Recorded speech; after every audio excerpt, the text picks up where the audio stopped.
Shri Durga friends club ಕರೆನ್ಕೆ ಇದರ ದತ್ತು ಯೋಜನೆಯಡಿ ನಿರ್ಮಾಣವಾಗಿರುವಂತಹ ದಡ್ಡಲಕಾಡು ಸರ್ಕಾರಿ ಹಿರಿಯ ಪ್ರಾಥಮಿಕ ಶಾಲೆಯ ಮೇಲಂತಸ್ತಿನ ಕಟ್ಟಡದ ಉದ್ಘಾಟನಾ ಸಮಾರಂಭ ಜನವರಿ 5ರಂದು ನಡೆಯಲಿದ್ದು, ಇದರ ಪೂರ್ವಭಾವಿಯಾಗಿ ಅದ್ದೂರಿಯ ಹಸಿರುವಾಣಿ ಹೊರಕಾಣಿಕೆ ಮೆರವಣಿಗೆ ಶುಕ್ರವಾರ ಬೆಳಗ್ಗೆ ನಡೆಯಿತು.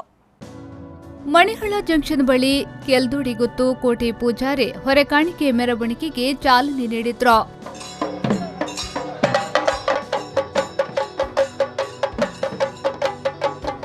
ಶಾಲಾ ಮಕ್ಕಳು, ವಿದ್ಯಾರ್ಥಿಗಳು, ಪೋಷಕರು ಹಾಗೂ ಶಿಕ್ಷಣಾಭಿಮಾನಿಗಳು ಮೆರವಣಿಗೆಯಲ್ಲೇ ಹೆಜ್ಜೆ ಹಾಕಿದ್ರು.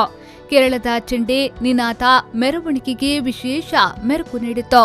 ವಿದ್ಯಾರ್ಥಿಗಳ ಪೋಷಕರು, ಶಾಲಾಭಿಮಾನಿಗಳು ತರಕಾರಿ ಮತ್ತಿತರ ಸಾಮಗ್ರಿಗಳನ್ನು ಹೊರೆಕಾಣಿಕೆಗೆ ಸಮರ್ಪಿಸಿದ್ರು.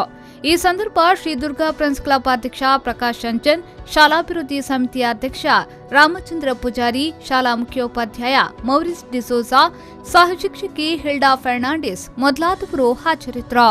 ಶಾಲೆಯ ಲೋಕಾರ್ಪಣೆ ಅಂಗವಾಗಿ ದಡ್ಡಲಕಾಡು ಬಳೆ ಹಾಕಲಾಗಿರುವ ಪೆನ್ಸಿಲ್ ಮತ್ತು ಕೈವಾರದ ಸ್ವಾಗತ ದ್ವಾರ ಜನರ ಗಮನ ಸೆಳೆಯುತ್ತಿದೆ.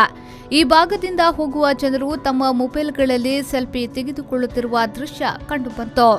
ದಡ್ಡಲಕಾಡು ಸರ್ಕಾರಿ ಶಾಲೆಯ ಮೇಲಂತಸ್ತಿನ ಕಟ್ಟಡ ನಾಳೆ ಸಂಜೆ 2:30ಕ್ಕೆ ಕರ್ನಾಟಕ ರಾಜ್ಯಪಾಲ ವಜುಭಾಯಿ ರೂಢಭಾಯಿ ವಾಲಾ ಉದ್ಘಾಟಿಸಲಿದ್ದಾರೆ. ಕೇಂದ್ರ ಸಚಿವ ಡಿ.ವಿ. ಸದಾನಂದಗೌಡ, ನಗರಾಭಿವೃದ್ಧಿ ಸಚಿವ ಯುಟಿ ಖಾದರ್, ಶಾಸಕ ರಾಜೇಶ್ ನಾಯಕ್, ಸಂಸದ ನಳಿನ್ ಕುಮಾರ್ ಕಟೀಲ್, ಹೈಕೋರ್ಟ್ನ ನ್ಯಾಯವಾದಿ ಎಸ್. ರಾಜಶೇಖರ್ ಭಾಗವಹಿಸಲಿದ್ದಾರೆ. ಸಂದೀಪ್ ಸಾಲ್ಯನ್, ವಿ4 ನ್ಯೂಸ್ 24/7 ಬಂಟ್ವಾಳ.